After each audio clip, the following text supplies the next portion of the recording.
somewhere deep inside, you know what kind of person you were designed to be. If you want to produce great acorns, think like an oak, not like an acorn. Think like the person you intend to become. Like the Christian question, what would Jesus do? Ask yourself, how would the person I'd like to be do the things I'm about to do? The acorn has three parts. It's got a stem, a cap, and a seed. And the stem represents its connection to the past. All the acorns, all the oaks that have ever existed in its line before are encoded in that transfer through that stem, the legacy into this acorn. The cap holds onto the seed until the seed's ready to grow on its own. So the cap represents your coaches, your mentors, your role models, your guides, your parents, your friends, your teachers. And when you're ready to grow on your own, the seed of that acorn holds not only your potential, but the potential of every future generation of acorns that will spring from that line. So let me ask a question. What kind of seed is in you? See, I believe part of our responsibility in life is to find out who we are, to discover ourselves. First off, we need to respect our nature. We need to realize we are part of a continuing chain that carries a legacy and a responsibility. And if that's the case, then we need to recognize that we were not biological coincidences. I believe there's a creator, and I believe you were intentionally created for a myriad of purposes. There are many things we can do with our lives.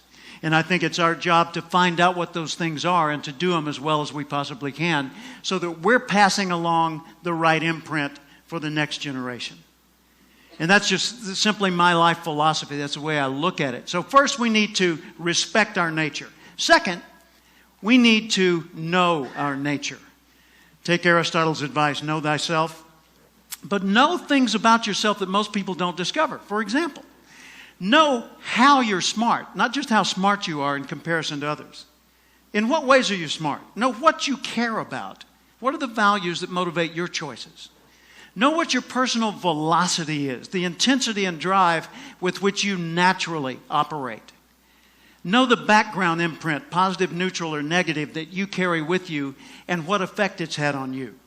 Know your behavioral style, how you come across to other people. Know the patterns in your choices so that you're continually learning more and more about what it's like to be you so you can do an even better job of it. And then we need to apply our nature. We need to nurture our nature by expressing ourselves in the world. See, I never expected to be anything but ordinary. I was raised to be nice and ordinary. I expected I would grow up to be, like Dad worked for the phone company. I figured I'd go to work for the phone company, maybe work in an office.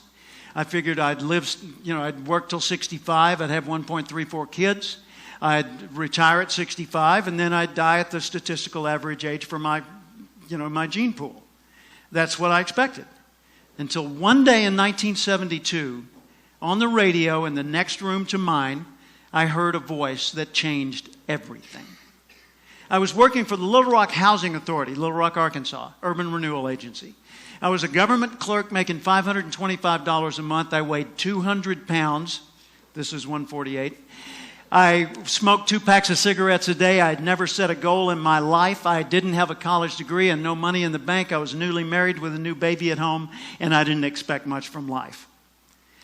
And in the next room, I heard the voice of Earl Nightingale, known at the time as the Dean of Personal Motivation.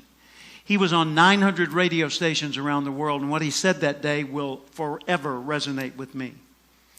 He said, if you will spend 1 extra hour each day studying your chosen field, you'll be a national expert in that field in 5 years or less. That hit me like a tornado. It rearranged everything in my life. I started doing the math. An hour extra a day, so let's say 5 days a week, 50 weeks a year, that's 1,250 hours over 5 years. if I spent, me, just ordinary me, 1,250 hours studying one subject, wow, yeah, I could actually be a national expert. What do I want to be an expert at? Well, it's not urban renewal. And then it occurred to me a few weeks later, I want to do what the guy on the radio is doing. But I had no idea what that was. I just knew it felt right to get into the field of human development. I thought, well, let's see, an hour a day.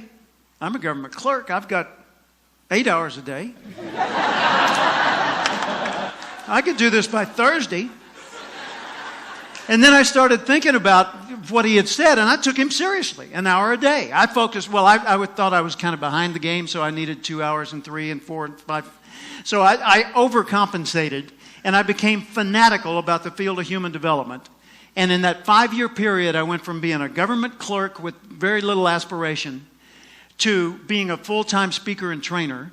In 2 years, that was 1972. In 1974, I started buying Earl Nightingale's training materials and selling them to businesses. By 1984, his company was selling my training materials worldwide. They sold $3.5 million worth of one of my first audio albums in the first 2 years it was out. I was blown away. His formula works, and I've seen it work for hundreds and even thousands of people in the many, many years since that time that I've been sharing that message. Think about that. If you were to focus you here, TED audience, if you were to focus a half an hour a day, extra, just beyond the TED Talk that you always watch, right, every day, okay, beyond that, if you were to focus half an hour of study on one field of endeavor for 5 consecutive years, you'd not only transform you'd transform the world around you. And we collectively would transform the world as we know it today. You and I were born with the gift to make this a better place. Even if we didn't improve, we could make the world better right now. We could encourage people, compliment people. We could solve problems. We could pick up trash. We could fix things. We could bring new ideas. But as you grow, you become a bigger source for the rest of life to express itself through you. You were put here for a reason. It's contained in that acorn. So nurture your nature. Figure out, first off, I am valuable. Accept that. I want to know who I am, and I want to know how I operate and how can I understand me better. And then I want to nurture that nature. I want to apply myself in the world and put myself to work in such ways that the rest of the world says, well, that's cool. If he or she can do it, I could probably do it. I wonder how they did it. And then we start spreading that, and the ripple goes worldwide. So ask yourself every day, how would the person I'd like to be do the things I'm about to do? Thank you.